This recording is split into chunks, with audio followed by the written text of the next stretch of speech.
Aliénor d'Aquitaine est une femme au destin incroyable qui aura réussi la prouesse d'être 2 fois reine. Une fois reine de France, une fois reine d'Angleterre. Elle est née en 1122 et elle est morte en 1204. Elle a donc vécu au XIIe siècle. Donc Aliénor d'Aquitaine, c'est la fille unique du duc d'Aquitaine, Guillaume X, qui mourra lorsque la jeune Aliénor n'aura que 13 ans. Il décédera un vendredi saint lors d'un pèlerinage à Saint-Jacques de Compostelle. Bon, au préalable, il avait quand même un petit peu assuré les arrières de sa fille en faisant quelques tractations avec Louis VI le Gros, qui était le roi à l'époque, pour que sa fille chérie, et avec qui, comment dirais-je, est super dotée, hein, a une dot énorme parce que le duché d'Aquitaine, c'est extrêmement riche, pour que sa fille chérie épouse le fils du roi de France, hein, rien que ça, Louis VII, qui deviendra lui-même roi de France. Bon, chose faite, lorsqu'elle a 15 ans, elle épouse le jeune Louis VII qui en a 17. Bon, les deux jeunes tourtereaux qu'on vole, etc., partent en voyage de noces. Et sur le retour de leur voyage de noces, on apprend le décès du père, du roi, Louis VI le Gros. Qu'est-ce qui se passe? Aliénor d'Aquitaine, propulsée sur le trône de France, reine de France, mariée à Louis VII, roi de France. Donc elle a mis dans la corbeille de la mariée son énorme duché d'Aquitaine. C'est formidable, tout va bien. Sauf que Louis VII n'était pas vraiment destiné à devenir roi. C'est plutôt son frère qui devait devenir roi. Et lui, il se préparait plutôt une carrière monastique. Donc comment dirais-je, pétri de dévotion. Il pense qu'à prier. Il est plutôt assez mou. Il n'est pas vraiment respecté par ses vassaux parce qu'à l'époque, il y a des grosses principautés avec des gros seigneurs très riches. Il n'est pas tellement pris au sérieux. Et alors elle est lettrée, elle a appris le latin, elle a appris l'équitation, elle adore la poésie. D'ailleurs, son grand-père était un troubadour assez célèbre, hein, Guillaume IX. Elle aime être entourée de gens comme ça, intellectuels. Elle est pétillante, elle est jolie, elle est pétulante. Bon, c'est un couple qui n'a pas l'air vraiment très très assorti. Elle passe son temps à faire des petits complots pour s'occuper. Elle fait fâcher d'ailleurs, hein, Louis VII, son mari, avec pas mal de princes de France. Bon, c'est pas super idéal. Et puis elle a un petit peu soif de pouvoir. Donc qu'est-ce qu'elle fait? Elle décide, vers l'âge de 23-24 ans, de pousser son mari Louis VII à s'engager dans la deuxième croisade. Oui, parce qu'on est à l'époque des croisades, hein. Quelques années auparavant, en 1095, le pape Urbain II a lancé cette politique des croisades en demandant à tous les catholiques d'Occident, qu'ils soient paysans, seigneurs, que sais-je, de partir en Terre Sainte pour libérer Jérusalem, hein, qui est un lieu de pèlerinage et qui a été pris par les musulmans. Donc une première croisade se passe, ça se passe plutôt pas mal, hein. Il y a pas mal de princes qui vont s'établir, de princes d'Occident qui vont s'établir du côté d'Antioche, Jérusalem, Bethléem, etc. Et Aliénor d'Aquitaine a très envie de participer à tout ça et elle pousse son mari Louis VII à s'engager dans la deuxième croisade. Les voilà partis. Allez, on y va. Elle a à peu près 24 ans. Voilà, c'est ça, 23-24 ans. Et alors, elle part avec toute sa cour, hein, ses valises, ses robes, les femmes des croisés, hein, les gens qui font les croisades. On les appelle les croisés, ils portent une croix comme ça sur leurs vêtements, c'est à ça qu'on les reconnaît. Alors, Louis VII, sa femme Aliénor d'Aquitaine, qui est donc reine de France aussi, tout le monde part du côté d'Antioche. Et là, Aliénor retrouve des princes, hein, qui se sont établis là-bas, et notamment un de ses oncles qui s'appelle Raymond de Poitiers. Alors Raymond de Poitiers, c'est quand même le chevalier dans tout le sens noble du terme. Il est grand, il est beau, il est fort, tout le monde le veut, il est hyper courtisé. Il semblerait qu'il y ait une petite idylle qui commence à se nouer entre la nièce et le tonton. Alors Louis VII, ça passe pas du tout. Il n'a pas du tout envie que sa femme, qui est aussi reine de France, hein, se commette dans une espèce d'idylle comme ça. Hein. Bon, alors il lui dit, maintenant ça suffit, tu rentres au bercail, et moi je rentre aussi, il s'est passé 4 ans de croisade, maintenant on rentre, ça suffit. Elle dit, ok, ça va, je rentre. Elle n'est pas franchement super contente de rentrer. En plus, elle s'est opposée à Louis VII, hein, là-bas pendant les croisades, parce que Raymond de Poitiers voulait reprendre la ville d'Édesse aux musulmans. Elle a décidé de partir avec lui. Pendant ce temps-là, Louis VII n'avait qu'une envie, c'était d'aller prier du côté de Jérusalem et Bethléem, donc ils étaient un petit peu en froid. Bref, bon, il récupère sa femme, il lui dit, maintenant tu rentres. Sauf qu'elle, elle dit, ok, je rentre, mais je rentre pas sur le même bateau. Déjà, ça commence. Et puis elle lui dit, si tu continues à mal prendre les choses comme ça, elle manque pas d'air quand même. Moi, je demande l'annulation de notre mariage parce que, mine de rien, on est quand même un petit peu cousins tous les deux. Ouais. On assiste quand même à une scène incroyable où une femme, reine de France, est en train d'essayer de répudier son mari. Hein. Bon, tout le monde rentre en France. Sur le chemin du retour, il y a quelques péripéties, chacun sur son bateau. Le bateau d'Aliénor d'Aquitaine est fait prisonnier. Bon, elle finit par rentrer 3-4 semaines plus tard, en décalé de son mari. Elle rentre. Là, ça se passe pas quand même super bien. Elle s'ennuie. Lui, il en a un petit peu marre. En plus, elle lui donne pas d'héritier. Elle lui a donné qu'une seule fille jusqu'alors. Le pape, du moment, ne voit pas d'un bon œil la dissolution, l'annulation du mariage. Il les met ensemble dans une chambre nuptiale. Et qu'est-ce qui se passe? Ça se rabiboche sur l'oreiller. Bon. Et l'année d'après, une deuxième fille va naître. Au total, Aliénor d'Aquitaine aura 2 enfants avec Louis VII, Marie et Alix, mais pas de garçons. Bon, alors là, c'en est un peu trop pour Louis VII, qui décide l'annulation du mariage. Alors c'est simple, hein, on réunit tout un tas d'évêques, on fait quelques papiers, on leur trouve un lien de parenté, et bim, le mariage est annulé. Alors Aliénor d'Aquitaine, elle se retrouve un peu comme de ronde flanc, mais cette petite coquine, elle avait quand même préparé un peu les choses, et elle avait noué une certaine forme de relation avec les ducs, les ducs d'Anjou, les comtes d'Anjou. Je ne sais plus si c'est des ducs ou des comtes. Ils sont ducs de Normandie aussi. Père et fils, alors Geoffroy le père, Geoffroy Plantagenet, et le fils Henri Plantagenet, qui va devenir Henri II, futur roi d'Angleterre. Au moment où le mariage est annulé en 1152, quelques mois plus tard, elle ne se décourage pas, elle se fait épouser, elle épouse Henri II, qui a juste 10 ans de moins qu'elle. Mais bon, ça lui pose aucun problème. Et à la mort du roi d'Angleterre, Henri II devient donc roi d'Angleterre et Aliénor d'Aquitaine, par la même occasion, monte sur le trône d'Angleterre et devient reine d'Angleterre. Elle apporte, de la même manière qu'avec Louis VII, elle apporte à Henri II dans sa corbeille de mariée son duché d'Aquitaine. Alors là, le royaume d'Angleterre s'étend. Gros royaume. Elle continue à mener ses petites affaires courantes au duché d'Aquitaine. On est en pleine période d'amour courtois avec Chrétien de Troyes,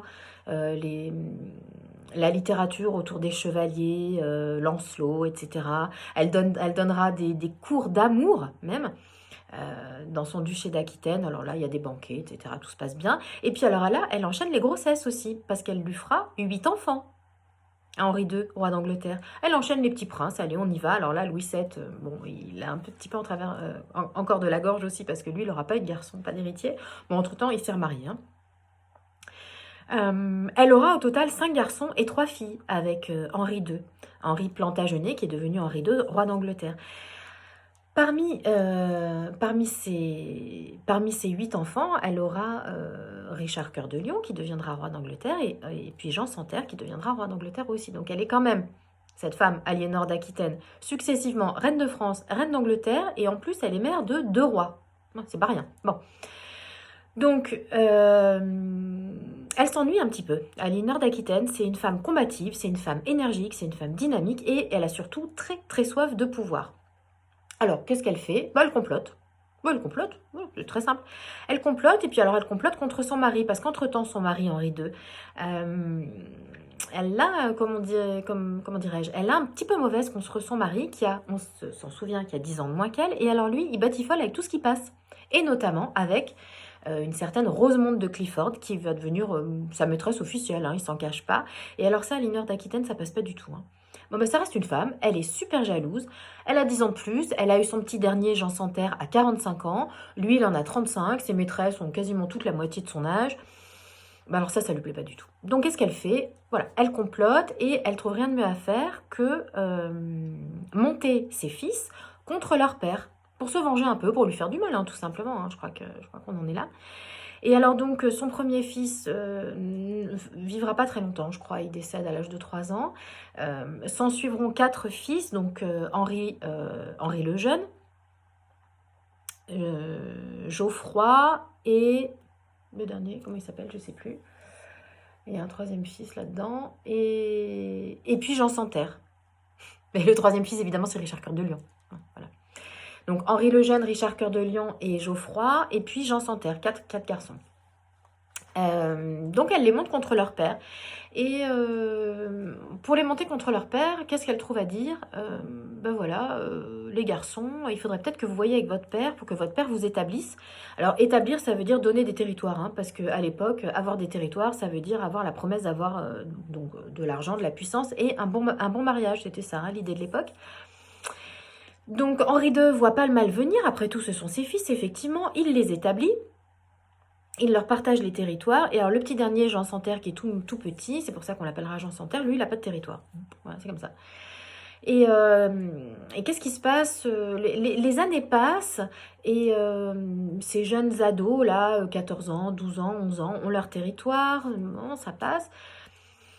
Et puis un beau matin, Henri le Jeune, qui est l'aîné, se fâche un petit peu avec son père et lui dit: c'est pas normal, notre petit frère Jean Santerre, bon, il n'a pas de terre, c'est pas normal, il s'oppose et il décide d'aller chercher refuge. Henri II se fâche. Il décide d'aller chercher refuge, où ça? Bah, en France, chez l'ex-mari de sa mère, Louis VII, qui est donc roi de France.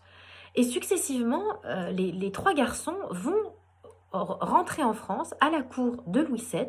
Ils vont être élevés plus ou moins de près ou de loin avec les autres enfants de Louis VII. Toute cette bande d'ados, là, s'élève ensemble. Alors ça, Henri II, il l'a quand même très mauvaise. Mais Aliénor d'Aquitaine, elle est toute contente. Ouais, bah, elle fait un petit peu de mal à son mari. Donc Henri II, qu'est-ce qu'il décide de faire? Entre-temps, sa maîtresse, Rosemonde de Clifford, décède, apparemment empoisonnée. D'ailleurs, il soupçonnera Aliénor d'Aquitaine d'avoir fait assassiner sa maîtresse. Bon, ça reste un petit peu aléatoire. Il décide de réunir sa petite armée et d'aller chercher ses fils. Aliénor d'Aquitaine, entre-temps, elle vit pas mal à Poitiers quand même. Elle sent un petit peu le vent tourner, elle sent qu'Henri II a compris qu'elle s'était un peu moquée de lui et qu'elle avait monté ses fils contre lui. Il trouve que c'est pas très juste. Et elle a un peu peur pour sa vie. Donc elle se décide de se carapater en pleine nuit, elle se déguise en homme. Sauf que lui, payé pas fou, il l'a fait captive. Allez hop. Et pendant 15 ans, il va la trimballer de château en château, de geôle en geôle, les toutes plus pourries les unes que les autres, mais au moins il l'écarte. Il essaie de renouer des relations avec ses fils, mais bon, c'est quand même pas terrible. Et elle ne sera libérée qu'à la mort d'Henri II, qui décédera un peu tout seul, abandonné par ses fils. Ouais, c'est pas très marrant pour lui. Et elle sort de captivité, elle a 67 ans. Donc on se dit, bon, elle va se calmer. 67 ans, pour l'époque, au XIIe siècle, c'est déjà une mémé. Eh ben non, alors pas du tout. Qui monte sur le trône? Richard Cœur de Lion, son fils préféré, son fils chouchou. Et elle décide de motiver Richard Cœur de Lion à partir faire la troisième croisade, de la même manière qu'elle avait motivé son mari Louis VII à faire la croisade.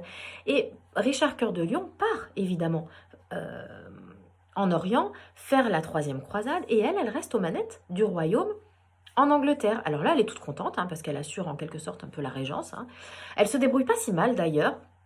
Bon, sauf que, entre-temps, elle se dit, ce serait peut-être bien de marier mon fils Richard Cœur de Lion pour qu'il y ait pour qu'il y ait un héritier. Qu'est-ce qu'elle fait? Oh bah elle monte à cheval, hein. Elle monte à cheval, elle monte sur son cheval. Et pendant que Richard Cœur de Lion est en Orient à faire la troisième croisade, elle va chercher une épouse pour son fils. Alors elle va chercher Bérengère de Navarre en Espagne. Elle la ramène, ça dure pendant un an, hein, toute la traversée là. Elle la ramène en Orient, elle la jette dans les bras, dans le lit de son fils chéri Richard Cœur de Lion, et puis elle rentre en Angleterre. Bon, il est temps qu'elle rentre parce que Jean Santerre, entre-temps, essaye de trahir son frère, Richard Cœur de Lion qui fait la croisade, et il décide d'essayer de prendre le pouvoir. Donc, elle met un petit peu d'ordre là-dedans, et au moment où elle essaye de mettre un petit peu d'ordre là-dedans, en parallèle, Richard Cœur de Lion rentre de croisade, malheureusement, il est fait prisonnier par des Allemands, qui demandent une rançon énorme, l'équivalent de, je crois, 34 000 tonnes d'argent massif, d'argent fin. Ah bah elle se décourage pas. Elle remonte à cheval. Allez, on y va. Elle a plus de 70 ans. Elle part faire la tournée de tous les barons qu'elle connaît, à gauche, à droite. Elle récolte la somme qui est colossale. Et elle part, toute seule, en Allemagne, sur son petit cheval, apporter la rançon. Et elle ramène son petit fiston chéri. Alors c'est pas pour rien qu'on l'appellera le Poitevin, hein, Richard Cœur de Lion, parce qu'il a été élevé un petit peu dans les jupes de sa mère à Poitiers. Bon bref.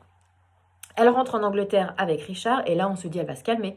Elle va se poser un petit peu. D'ailleurs, elle part se reposer un petit peu à l'abbaye de Fontevraud.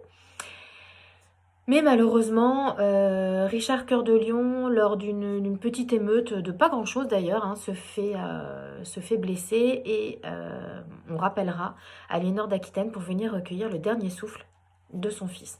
Alors là, c'est quand même tristouné, parce que Aliénor d'Aquitaine, qui a quand même eu 10 enfants, 2 Marie-Alix avec Louis VII quand elle était reine de France, et puis 8 avec Henri II, roi d'Angleterre lorsqu'elle était reine d'Angleterre, il ne lui reste plus à ce moment-là que 2 enfants. Il ne lui reste plus à ce moment-là que 2 enfants. Jean Santerre, qui monte sur le trône à la suite au décès de Richard Cœur de Lion, et Aliénor de Castille.